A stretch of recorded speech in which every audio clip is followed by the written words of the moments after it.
बिस्मिल्लाहिर्रहमानिर्रहीम। अस्सलाम वालेकुम जुले दोस्तों, उम्मीद है आप सब खैरियत से होंगे।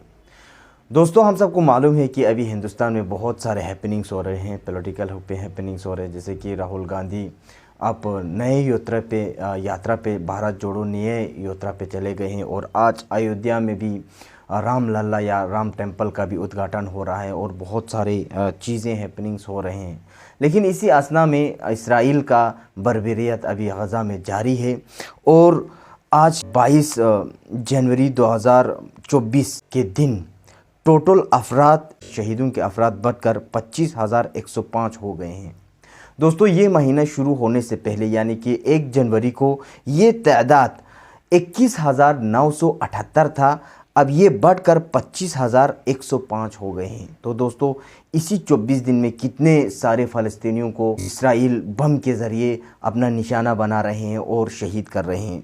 तो ऐसे में देखा जाए तो अगर हम अंदाज़ा लगाए तो एक दिन में इसराइली फ़ौज या इसराइली गवर्नमेंट गज़ा में 148 फ़लस्तीनियंस को एक ही दिन में एवरेज अगर किया जाए तो एक ही दिन में 148 फ़लस्तीनियन मर रहे हैं या शहीद कर रहे हैं।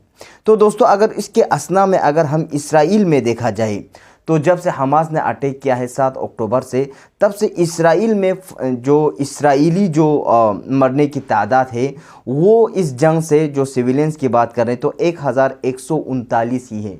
तो हम अंदाज़ा लगा सकते हैं दोस्तों, 1139 1139 कहाँ और उसके मद्दे मुकाबिल में 25,105 कहाँ। और ख़बर ये भी आ रही है दोस्तों कि इसराइल अब साउदर्न गाज़ा से डी एस्केलेट कर रहे हैं, वो अपने फ़ौजियों को हटा रहे हैं।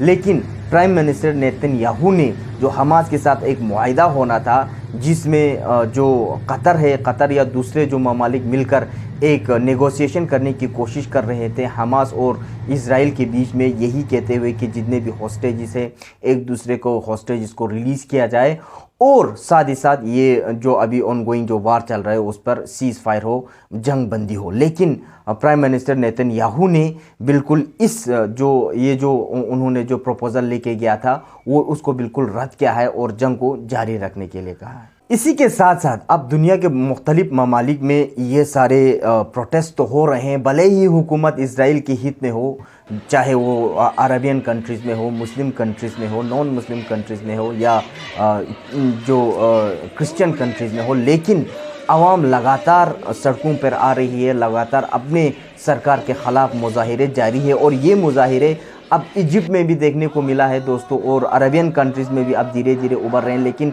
यूरोपियन कंट्रीज़ और अमेरिका में खुसूसन ये बहुत ही ज़्यादा एस्केलेट कर रहे हैं। और इसराइल के जो नैरेटिव है, जो वार नैरेटिव जो हम पहले से कब से कहते आ रहे हैं, वो अब ये इसराइल के ख़िलाफ़ जा रहे हैं और हमास या फ़लस्तीन के हित में आ रहे हैं। तो दोस्तों, इसके साथ साथ नेतन्याहू का एक प्राइवेट होम है वेस्टर्न जेरूसलम में, वहाँ पे बहुत सारे इजरायली बैठकर उनके ही प्राइवेट हाउस के सामने अब तंबू लगाकर वो लोग बैठे हैं और उनका ये मुतालिबा है कि जब तक अपने हॉस्टेज को फ्री नहीं कराएंगे तब तक वो वहीं पे बैठे रहेंगे। और साथ ही साथ तेल अवीव और दूसरे बहुत सारे इसराइल के अहम शहरों में भी मुज़ाहिरे जारी है, यही कहते हुए कि नेतन्याहू जल्दी हो सके रिज़ाइन करो और नए वोटिंग के लिए जल्दी से नया प्राइम मिनिस्टर लाने की जल्दी कोशिश करो, ये सही करो। तो इस हिसाब हमें अंदाज़ा होता है दोस्तों कि जो नेतन्याहू का जो असर है इसराइल में वो धीरे धीरे ख़त्म हो रहे हैं और इसराइली ख़ुद भी नेतन्याहू के ख़िलाफ़ अब सड़कों पर हैं। तो वहाँ पे हॉस्टेजेस ने हॉस्टेजेस के जो फैमिलीज़ है उनके अहले खाने ने बहुत सारों ने प्ले कार्ड्स उठा रखे हैं। उन एक प्ले कार्ड्स पे ये है दोस्तों कि ये लिखा है कि we love our children more than we hate Hamas. इसका मतलब ये है कि हम अपने बच्चों से ज़्यादा प्यार करते हैं बनिस्बत हम हमास से नफ़रत करते हैं। तो मुतालिबा यही है कि जितना हो सके जल्द से जल्द जंग को ख़त्म किया जाए और जितने भी जंगी कैदी है एक दूसरे को उसको छुड़ाया जाए। दोस्तों वैसे तो इसराइल ने आईसीजे यानी कि इंटरनेशनल क्रिमिनल कोर्ट जस्टिस में जो साउथ अफ्रीका ने उनके ऊपर जो इल्ज़ाम लगाए हैं और जो केस की सुनवाई हो रहे हैं, उसमें इसराइल ने अपने जो हित में ये जो कहा है, जो इल्ज़ाम जो लगाया है साउथ अफ्रीका ने, उन सारों को रद्द करते हुए इसराइल ने ये कहा है कि हमने इस तरह से जिनोसाइड करने की कोशिश नहीं की, हमने किसी भी लोगों को इस तरह से आम सिविलियंस को नहीं मारा। लेकिन हकीकत तो यही है दोस्तों कि वहाँ पे इसराइली हुकूमत ने, इसराइली अफवाज ने बहुत सारे मासूम फ़लस्तीनी बच्चों को, फ़लस्तीनी औरतों को और फ़लस्तीनी बहुत सारे मर्दों को मारा है। तो अगर एक यहाँ पे हॉस्पिटल के अगर हम बात की जाए तो 7 अक्टूबर से पहले टोटल गज़ा में 36 हॉस्पिटल्स फंक्शनल्स थे, 36 अस्पताल में लोग काम कर रहे थे और 36 अस्पताल वहाँ पे फंक्शनल थे। लेकिन आज की डेट में एक भी अस्पताल वहाँ पे फंक्शनल नहीं है।